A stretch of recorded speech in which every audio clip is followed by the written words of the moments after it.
sida aad wada maqlayseen khudbadeena maanta waxa ay ku saabsanayd fadlu ayaami cashara. marka la yiraahdo ayaama cashara sida nabigeenaba calayhi salaatu wasalaam uu sheegay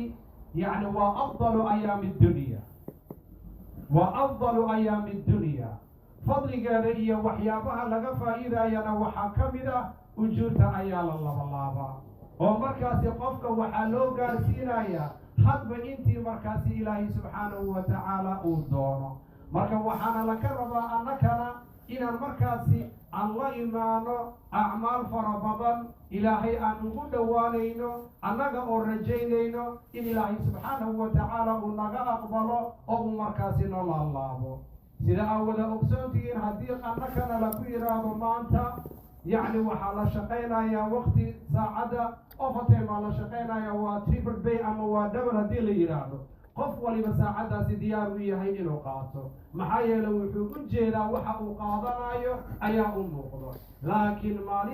maalmahan iyaga ah camalka aad la imaato triple ma aha oo ma ahan double oo ma ahan wax kale bal waa ilaa 700 ضعف ilaa adcaafin kafiira sida nabigeena calayhi salaatu wasalaam uu sheegay allah subxaanahu wa tacaalana uu ku sheegay ilaahay subxaanahu wa tacaala acmaasha waa laalaabaa inta uu doono ayuu u gaarsiiyaa cidda uu doono liannahu laa yus'alu camaa yafcal ilaahay lama weydiiyo waxa uu sameeyo.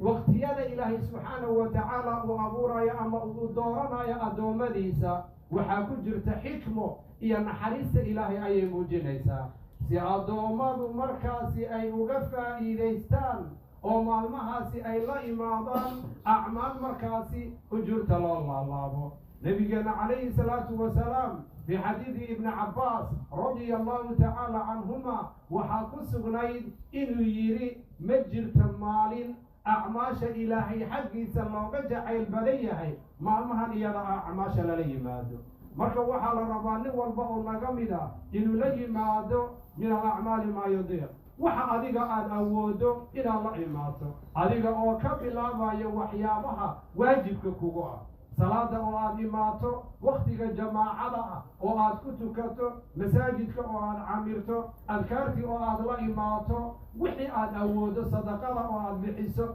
wax walba oo khayr ah yacni maa min ayaamin alcamalu fiiha yacni maaragtay camal kasta oo khayr ah oo lala yimaado ilaahay agtiisa waa looga jacayl badan yahay acmaasha ayaamahan kayrkood aad la imaato. ahlucilmiga qaarkood waxa ay ka hadlaan ayuhumaa afdal yacni 10 awaakhiri ramadaan iyo 10 awaa'ili dilxaj yacni yaa fadli badan. bacdu ahlicilmi waa jamciyeen waxay yidhaahdeen khilaaf kuma sugna haddii la fiiriyo min xaysu layaali waxaa fadli badan 10 awaakhir lima fiiha min laylati alqadr macni waarata waxa ku sugan oo laylatu lqadri ah. amaa marka la fiiriyo min xaysu ayaam waxaa fadli badan ayaamu 10 dilxija ayaa fadli badan lima fiiha min yowmi carafa waxaa ku sugan oo maalinta yowmulcarafa ilaahayna subxaanahu wa tacaala sha'nigeeda u weynaysiiyey ilaahay hayna gaarsiiyo ilaahayna maaragtay hana waafajiyo inaan maalinta iyada aan soonno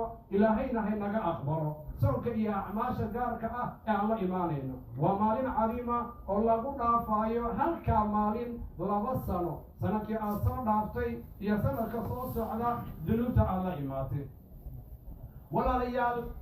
waxaa sunno ah in la soomo 9 maalmood waa sunna qofkii awooda inuu soomo yacni maaragtay waxaa jira xadiid caaisha oo ay markaasi maaragtay leedahay ama ay inkirayso in la soomo laakiin ahlucilmiga waxay yidhaahdeen waa mashruuc waa la soomi karaa in markaasi 9 maalmood la soomo waa mashruuc inuu qofkii markaasi awooda. qofkii aan awoodi karin yacni maalinta 9aadka ah yaysan ku dhaafin. ayaamu 10 waa min baabi tagliib waxa loola jeedo oo la soomaayo waa 9kaas iyaga ah. ama yowmu 10 yowmu 10 waa maalinta la yidhaahdo yowmu alxaji alakbar waa maalinta iyada ah waa maalinta la ciidaayo waa maalinta fadisiyada ah waa maalinta gaarka ah ilaahayna subxaanahu wa tacaala ummaddan uu ku manaystay inay ciidaan. walaalayaal maalmahan iyaga ah ee aan maanta sida maaragtay taariikhdu ay sheegayso aan maanta bilowgeeda aan nahay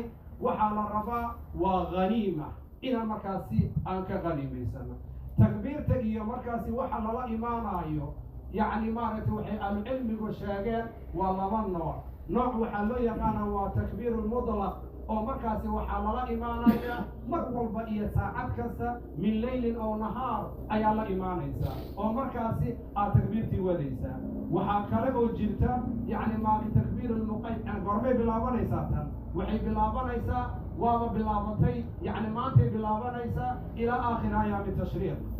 midda kaletooda waa goorma waa midda bilaabanaysa subaxda yooma carafa waxayna soconaysaa waana midda dhacda caqiba salawaat yacni salaadaha gadaashooda ayaa la takbiirsadaa takbiirta waxaa mashruuca oo la rabaa in kor loo qaado salafkuna waxay ahaayeen kuwa sidaa sameeya sida ahlucilmiga ay soo naqliyeen أبو هريرة وابن عمر رضي الله تعالى عنهما وأرضاه يعني وحا أي سمي جيرين انت أي بحان أي سوق تجي جيرين ومركاسي تكبير تكرو قادي جيرين مركا أي أياك قاضان تدك أي حسوسنا أي تكبيرتي أياقنا مركاسي أي تكبير سنجيرين أياك قداش وضا مركاسي دا سال الربا إن تكبيرتي الله وضا أضو بابوكا وضا أضو إسكفردية أضو بريقا جوغا إلى تكبيرتي وضا يعني مارتي تكبير قار أي مارت وجرى صفات يكون أرورتي لكن أبيكم مدة أتقانو إيا حتى دونت سبحان الله الحمد لله الله أكبر نبي عليه الصلاة والسلام يحيي فأكثروا فيهن التهليل والتكبير والتحميد يعني إلا الضبيو ما مهن إياها مركا أبيكم لإما قراءة القرآن ذكر وحاول الشرف بضل وقراءة القرآن قرآن كأخرس في سبالي أو أديك خير كستا أو أنا ودو لا إمام sidoo kaleeto tobankan maalmood dhexdeeda waxaa la sharciyeeyey in markaasi lala yimaado udxiyada axkaamteeda iyo waxyaabaha ku tacalluqa insha allahu waqti kale ahaan doontaa laakiin waxaa hadda naga khuseeya oo aan ka hadlaynaa qofkii markaasi raba horta ahlucilmiga waxay ka hadlaan xukunkeeda ma waajiba mise waa sunna waa la isku qabsaday culimada qaarkoodna waxay yidhahdeen waa sunna mu'akkada ah culimada qaarna waxay ku tageen in markaasi xukunkeedu uu yahay waajib marka akhi fillaah maanta waa $100 iyo wax lamid ah nin waliba oo awoodaba niyeyso waxaa lagaa rabaa marka inaad la timaado oo aad maarkino maalinta iyada ah aad qasho haddaad hadda niyeysato inaad samayso waxaa lagaa rabaa in aadan cidiyahaaga iyo madaxaaga aadan waxba ka taagan ilaa markaasi udxiyada lagaa qalo oo maalintaas udxiyada la qalo inta ka horeysa waxaa lagaa rabaa in aadan timahaaga iyo cidiyahaaga aadan waxba ka taabanin sida nabigeena calayhi salaatu wasalaam uu sheegay waayo waxaa laga yaabaa dadka qaarkiis inay yidhaahdaan anigu saakayba waan xirta ama cidiyaha waan jaray haddii sidaasi aad samaysay weli kaa mancin mayso inaad udxiyadii la imaado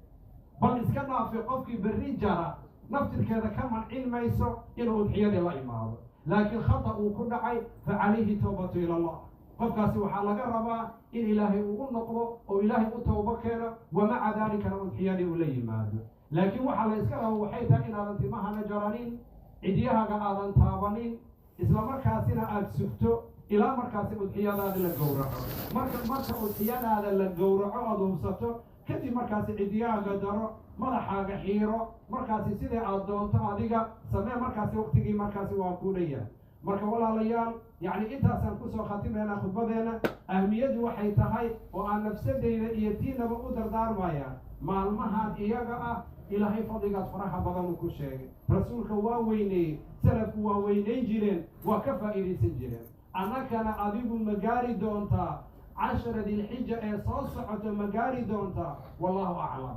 laakiin maanta waad haysataa waxaad maanta awoodda la imow waxaad maanta awooddo la imow hana ku fakerin acmaasha maxaa lala imaanaa soon maxaa lala imaanaa adigu waxaad awooddo khayra la imow wax kasta oo khayr ah la imow khayrka aad la imaatana rasuulku wuxuu yidhi yacni maaragtay ma jiro yacni maaragtay camal lala yimaado يعني ما من عمل أزكى عند الله وأعظم أجرا من خير يعمل يعني ما خير وأطوك أصميه أو ما المهن ولي مادو مجر من كتسكيان بضان وكتهر ما بضان كان أجر وين أجوش أنا أعماش للي مادو أوقاتك على غير كذا مركب ما أنت وحى أديك أودو أو خير الله إمام والله سبحانه وتعالى أعلم وصلى الله على محمد.